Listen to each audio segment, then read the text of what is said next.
क्या उत्तर प्रदेश से मस्जिदें खत्म होने जा रही हैं? क्या उत्तर प्रदेश में मुसलमान और परेशान होने जा रहे हैं? क्योंकि ऐसा ही कुछ करके महाराष्ट्र में योगी आदित्यनाथ का एक भाषण है जो हर घर में सुना जा रहा है। यह भाषण योगी का ही है, पहले वो सुन लीजिए। आज आप देख रहे होंगे उत्तर प्रदेश में सारा अतिक्रमण समाप्त हो गया। अब वहां दंगा का कोई सोचता ही नहीं है। अब तो बहनों और भाइयों, उत्तर प्रदेश में कोई सड़क पे नमाज भी नहीं पढ़ता।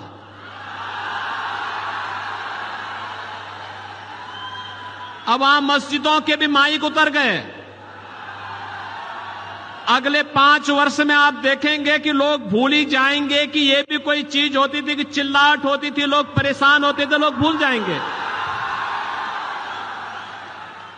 पाकिस्तान में तो जो पाकिस्तान का राग अलापते हैं, इनसे बोलो कि जाओ पाकिस्तान में जाके भीख का कटोरा लेकर के भीख मांगो। हिंदुस्तान पे बोझा क्यों बने हुए हो? जाओ ना, वहीं पे जाओ, वहां पे पाकिस्तान के पास जाकर के वहीं रहो। क्यों हिंदुस्तान पे बोझा बने हुए हो? हिंदुस्तान के इस बोझे को दूर करने की आवश्यकता है। आपने सुना, योगी आदित्यनाथ कह रहे हैं कि यूपी में मस्जिदों में स्पीकर हुआ करते थे, वो स्पीकर अब नहीं है। वो कह रहे हैं सड़कों पर लोग नमाज पढ़ा करते थे, लेकिन अब सड़कों पर नमाज नहीं पढ़ी जाती।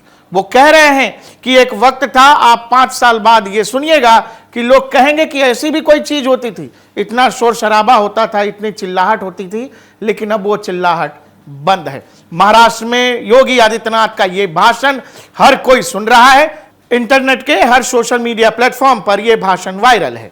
हर कोई योगी आदित्यनाथ के भाषण की बात कर रहा है, लेकिन योगी आदित्यनाथ अभी तक विधानसभा चुनावों से संबंधित किसी रैली में महाराष्ट्र गए नहीं है। तो यह भाषण है कब का, और योगी ने ऐसा कब कह दिया? क्योंकि अभी अभी स्टार प्रचारकों की लिस्ट आई है। स्टार प्रचारकों की लिस्ट में योगी आदित्यनाथ टॉप पर हैं। टॉप पर इसीलिए हैं क्योंकि माना जा रहा है, चुनावी पंडित बताते हैं, हरियाणा का चुनाव योगी आदित्यनाथ के बटेंगे तो कटेंगे के एक बयान से बदल गया।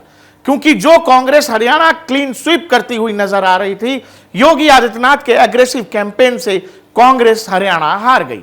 अब सवाल है कि जब बटेंगे तो कटेंगे के पोस्टर महाराष्ट्र से आने लगे, ऐसे में यह भाषण कहां से लोगों तक पहुंच गया?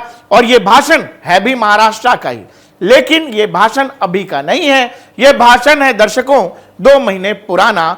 लोकसभा चुनाव के दौरान मई में पालघर में योगी आदित्यनाथ का यह भाषण था, जिसके दौरान वो इस बातों का जिक्र करते हैं कि कैसे उत्तर प्रदेश में पहले सड़कों पर नमाज पढ़ी जाती थी, जो अब नहीं होता है। वो बताते हैं मस्जिदों से स्पीकर हट गए हैं। इसके अलावा वो जातियों का भी जिक्र करते हैं, जिसमें वो बताते हैं कि हिंदुओं को बांटने की साजिश है, जातियों वाला सर्वे। मेहनत आपके बाप दादा करेंगे, आपके ग्रैंडफादर ने, आपके फादर ने प्रॉपर्टी बनाई, अब ये इसका एक्सरे करवाएंगे, सर्वे करवा करके फिर इसमें से आधी प्रॉपर्टी पे कब्जा करेंगे, फिर उसको मुसलमानों को आवंटित करेंगे। कोई रोहिंग्या आएगा, कोई बांग्लादेशी आएगा, कोई पाकिस्तानी आएगा, कोई अफगानिस्तानी आएगा, क्या आप इसको स्वीकार करेंगे? क्या बहनों और भाइयों, इंडी गठबंधन में अब औरंगजेब की आत्मा घुस चुकी है, इसको मत आने देना। और इसीलिए योगी आदित्यनाथ का भाषण इंटरनेट पर हाल में वायरल हो रहा है, क्योंकि चुनावी राजनीति चरम पर है। महाराष्ट्र की लड़ाई देश के लिए दिलचस्प होने जा रही है। योगी आदित्यनाथ कैंपेन करेंगे तो वहां भी उसी स्टाइल में कैंपेन करेंगे जैसा उन्होंने हरियाणा चुनाव के दौरान किया था। इसीलिए ये वाला क्लिप महाराष्ट्र में हर घर में सुना जा रहा है, बताया जा रहा है। ये वायरल क्लिप महाराष्ट्र चुनाव का मोमेंटम बीजेपी के लिए अभी से सेट कर रहा है।